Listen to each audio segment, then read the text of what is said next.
తూర్పు గోదావరి జిల్లా దేవరపల్లి కరటూరి ఫంక్షన్ హాల్లో ప్రింట్ అండ్ ఎలక్ట్రానిక్ మీడియా సమావేశంలో హైందవ శంకరావం కన్వీనర్ శ్రీ తనికల సత్య రవికుమార్ జీ, ప్రముఖ వ్యాపారవేత్త కరటూరి ధనంజయుడు, దేవరపల్లి, నల్లజర్ల, కోవూరు, నెడతవోలు మండల హైందవ శంకరావం కన్వీనర్లు బల్సు సత్యనారాయణ, ఉప్పలపాటి మాధవరావు, కందుల రవి, గోలింగాచారి, ఎం సుబ్బరాయుడు, కరటూరి ఫంక్షన్ హాల్ నిర్వాహకులు ముల్లపూడి గంగాధర్రావు తదితరులు పాల్గొన్నారు. ప్రతిపత్తిని ప్రభుత్వాలు అందించే విధంగా చట్ట సవరణ చేయాలని కోరుతూ హైందవ శంకరావ సభని మొట్టమొదటిసారి భారతదేశంలో ఆంధ్రప్రదేశ్లో నిర్వహించడం జరిగింది. ఈ దేవాలయ వ్యవస్థని సంస్కరించి హిందువులకు అప్పగించాలి అన్నటువంటి ఈ ఉద్యమము జాతీయ ఉద్యమం. అందులో మొట్టమొదటి సభ నిర్వహించే అవకాశం ఆంధ్రప్రదేశ్కి వచ్చింది.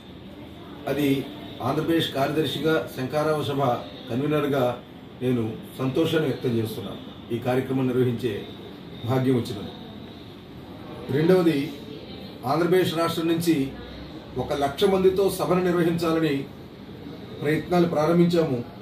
అతి తక్కువ సమయంలో, సుమారుగా 75 రోజుల సమయంలో యావత్ ఆంధ్రప్రదేశ్లో ఉన్నటువంటి అన్ని జిల్లాలు, అన్ని రెవెన్యూ మండలాలు, అన్ని పంచాయతీల ఉపస్థితితో ఈ సభ సుమారు 5,00,000 మందితో నిర్వహించడం జరిగింది. సభలో సుమారుగా 5,000 బస్సులు వచ్చాయి. ఒక 8,000 కార్లలో కార్యకర్తలంతా వచ్చి చేరారు. దాంతోపాటుగా ఒక 18,000 మోటార్ సైకిళ్లు, ఒక 7 స్పెషల్ ట్రైన్స్లో. ఇక్కడ విచిత్రమైన అంశం ఏమిటంటే, ఎవరికి వారు వారి ఖర్చులు వారు భరించి ఈ దేవాలయాన్ని పరిరక్షించుకోవడం మా బాధ్యత అన్న ఉద్దేశంతో వైయక్తికంగా తరలి వచ్చారు. కాబట్టి లోకల్గా ఉన్నటువంటి పాఠశాలలు, మిగిలినటువంటి పెద్దలు, ఇటువంటి పెద్దల యొక్క సహకారం తీసుకుని స్థానికంగా వాళ్ళు ఏర్పాటు చేసుకుని బస్సులు కూడా రావడం జరిగింది. రైలు, స్పెషల్ రైలు పెడితే స్పెషల్ రైల్లో వచ్చిన ప్రతి ఒక్క హిందువు కార్యకర్త వాళ్ళ ఖర్చు వాళ్ళే భరించి వచ్చారు. ఇంత వైయక్తికంగా వచ్చిన స్పందన, ఏ రాజకీయమైనటువంటి ప్రభావం లేకుండా, రాజకీయ నాయకులు ఎవరూ కూడా వేదిక మీద లేకుండా, ఆంధ్రప్రదేశ్లో ఉన్న సుమారు 200 మంది ధర్మాచార్యులు వేదిక మీద ఉండి మార్గదర్శనం అందించినటువంటి ఒక గొప్ప ధార్మిక స్వతంత్ర పోరాటంలో ఒక ప్రధాన ఘట్టానికి వేదిక అయింది ఆంధ్రప్రదేశ్. కాబట్టి ఇప్పుడు ఆంధ్రప్రదేశ్లో ఉన్నటువంటి హిందువుల యొక్క బాధ్యత పెరిగింది. భారతదేశమే కాదు, ప్రపంచం మొత్తం ఆంధ్రప్రదేశ్ వంక చూస్తోంది. కాబట్టి దీన్ని అనుసంధానం చేసుకుంటూ ప్రతి ఆలయంలోనూ కూడా భక్త మండలిని ఏర్పాటు చేస్తూ, ప్రతి గ్రామంలోనూ కూడా విశ్వ హిందూ పరిషత్ యొక్క కమిటీలు ఏర్పాటు చేస్తూ, రాబోయే రోజుల్లో విశ్వ హిందూ పరిషత్ ప్రారంభించి 60 సంవత్సరాలు అయింది.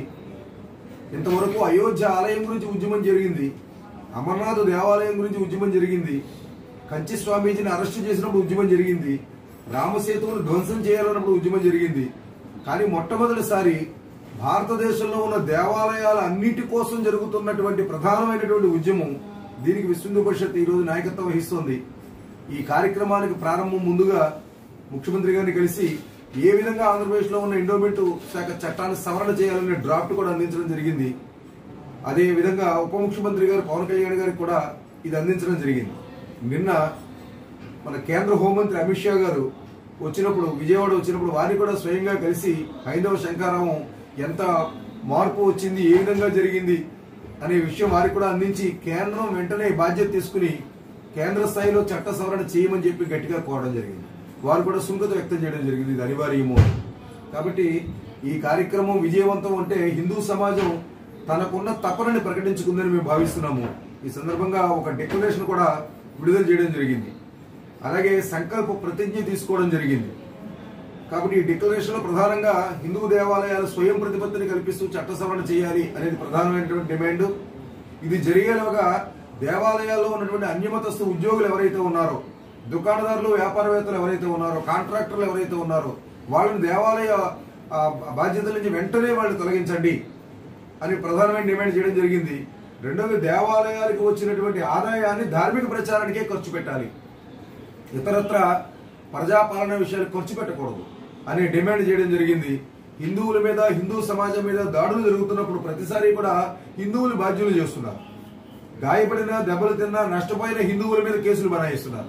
ఉదాహరణ, మన అంతర్వేది రథం తగలబడినప్పుడు, అంతర్వేదిలోనే కాదు అనేక దేవాలయాల్లో దాడులు జరిగినప్పుడు, విగ్రహాల ధ్వంసం జరిగినప్పుడు ఎక్కడా కూడా ఆ ధ్వంసం చేసిన వాళ్ళ మీద కేసు లేదు, వాళ్ళందరూ మతిస్థిమితం లేని వాళ్ళు అయిపోయారు. కానీ దాన్ని ప్రశ్నించిన హిందువులు మాత్రమే కేసుల్లో ఇరుక్కున్నారు. కాబట్టి ఇటువంటి వాతావరణం మారాలి. కాబట్టి ఏదైనా ఒక సంఘటన జరిగినప్పుడు ఎవరు తప్పు చేశారో వాళ్ళ మీద చర్యలు తీసుకోవాలి. అలా కాకపోతే ఈ హిందూ సమాజం యొక్క ఆగ్రహానికి గురి కావాల్సి వస్తాయి ప్రభుత్వాలు అనేది కూడా ఒక డిక్లరేషన్ లో ప్రకటించడం జరిగింది. దీంతో కూడా ప్రధానమైన అందరినీ వేధిస్తున్న విషయము, హిందూ దేవాలయాలు ప్రభుత్వం చేతిలో ఉంటాయి, హిందువుల పండుగలకు అనుమతులు ప్రభుత్వాల నుంచి తీసుకోవాల్సి వస్తాయి.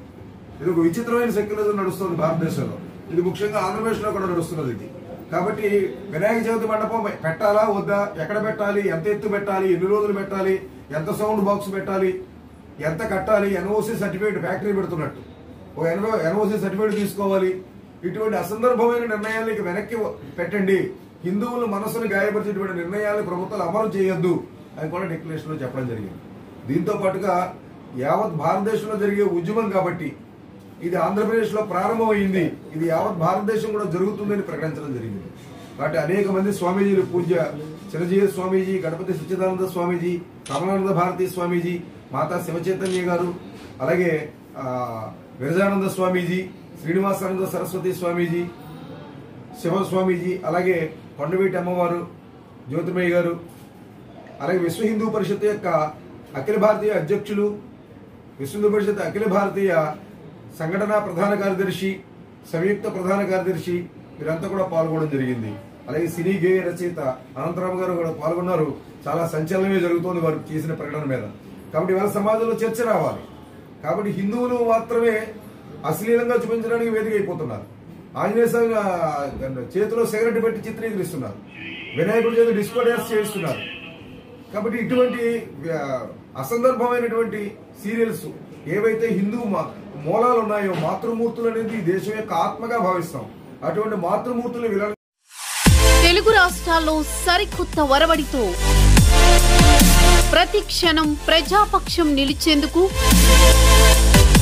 Minute to minute live updates తో పాలిటిక్స్ టు ఎంటర్టైన్మెంట్, ఎప్పటికప్పుడు తాజా వార్తలు, సరికొత్త విశ్లేషణతో మీ ముందుకు వస్తోంది APNTS తెలుగు న్యూస్ ఛానల్.